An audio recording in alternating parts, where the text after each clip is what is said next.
नमस्कार। आज हम बात कर रहे हैं मुगल बादशाह जलालुद्दीन मोहम्मद अकबर की।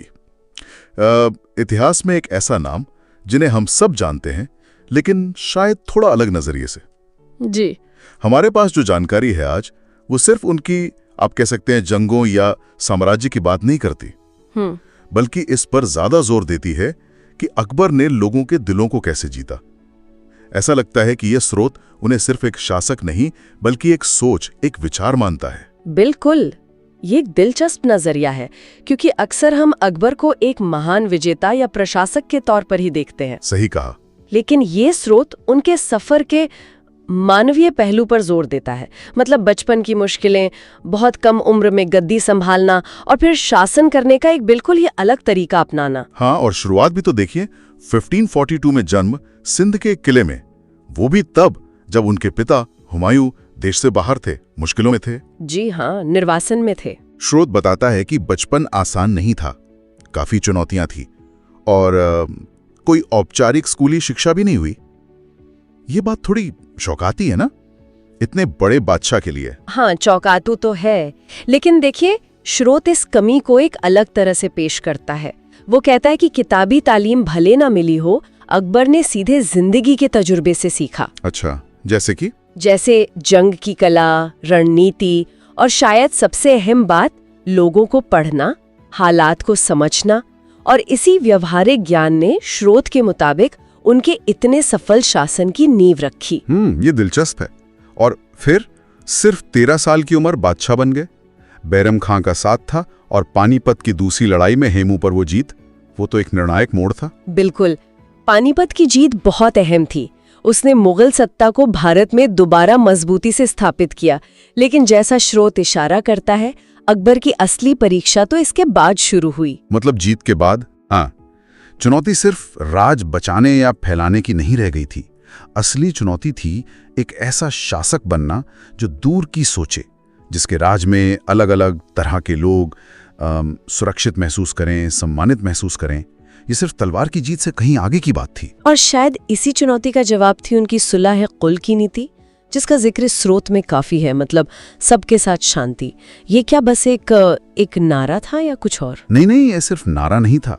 स्रोत इसे अकबर के पूरे शासन का, आप कह सकती हैं, केंद्रीय विचार मानता है। केंद्रीय विचार? जी, ये एक व्यवहारिक नीति थी।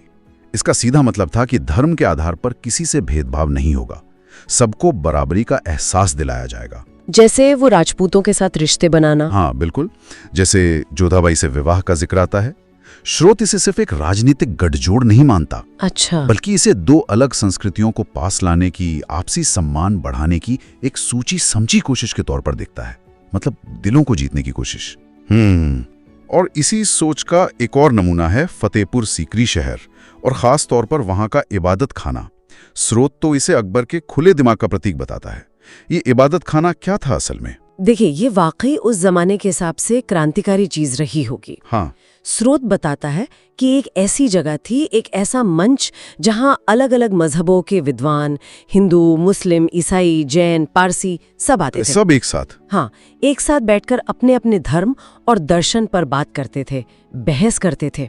सोचिए जरा, 16वीं शताब्दी में ऐसा माहौल। कमाल है। ये अकबर की अपनी ज्ञान की प्यास, उनकी जिज्ञासा और नए विचारों के लिए खुलापन दिखाता है, ऐसा स्रोत का मानना है। और कहते हैं कि इन्हीं बहसों से, इसी विचारों के आदान प्रदान से दीन इलाही का विचार निकला।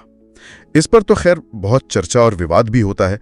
स्रोत इसे कैसे देखता है? हाँ, विवाद तो है, लेकिन स्रोत दीन इलाही को कोई नया धर्म बनाने की कोशिश की तरह नहीं देखता। नहीं। तो फिर क्या? बल्कि इसे अलग अलग धर्मों की जो अच्छी और कह सकते हैं साझा बातें हैं, उनको एक जगह लाने की एक कोशिश की तरह देखता है। एक समन्वयवादी विचार। अच्छा। ये शायद अकबर की अपनी एक निजी खोज ज्यादा थी। एकता का एक प्रतीक बनाने की उनकी अपनी इच्छा। कोई ऐसा संगठित धर्म नहीं जिसे सबको मानना ही था। ये उनकी सोच का नतीजा था। समझ गया। फिर 1605 में अकबर का इंतकाल हो गया, जहांगीर बादशाह बने।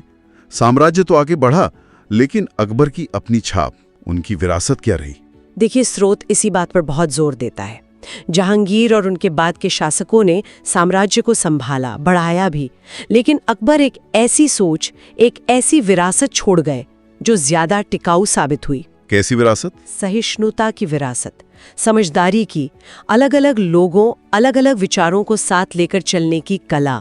इसीलिए स्रोत ये नतीजा निकालता है कि अकबर सिर्फ एक बादशाह नहीं थे, वो अपने आप में एक विचार थे। तो अगर हम सार निकालें तो ये कह सकते हैं कि अकबर का सफर मुश्किलों भरा जरूर था, लेकिन उनकी नजर सिर्फ आज पर नहीं, आने वाले कल पर थी। बिल्कुल। सुलह कुल हो या इबादत खाना, ये सब दिखाता है कि वो सिर्फ जमीनें नहीं जीतना चाहते थे, वो एक ऐसा समाज बनाना चाहते थे जहां समझ और सम्मान हो। एकदम सही कहा आपने। स्रोत का निचोड़ यही है कि अकबर की महानता सिर्फ उनकी फौजी ताकत या उनके बड़े साम्राज्य में नहीं थी। उनकी असली पहचान बनी उनकी कोशिशों से, दिलों को जीतने की कोशिश, धार्मिक समझ दिखाने की कोशिश और सबको साथ लेकर चलने की नीति। यही बातें उन्हें इतिहास में वो खास जगह दिलाती हैं। स्रोत का उन्हें एक विचार कहना, ये बात वाकई सोचने लायक है आज भी। हाँ, और यहीं से एक अहम सवाल भी उठता है नहीं, कि अगर अकबर, जैसा कि ये स्रोत हमें बताता है, सिर्फ एक शासक नहीं बल्कि एक विचार थे, सहिष्णुता का, आपसी समझ का विचार, तो आज की दुनिया में जहां हम अक्सर अलग अलग विचारों और संस्कृतियों के बीच तनाव देखते हैं, ये अकबरी विचार कितना प्रासंगिक है। ये एक गहरा सवाल है। बिल्कुल, इस पे जरूर सोचा जा सकता है।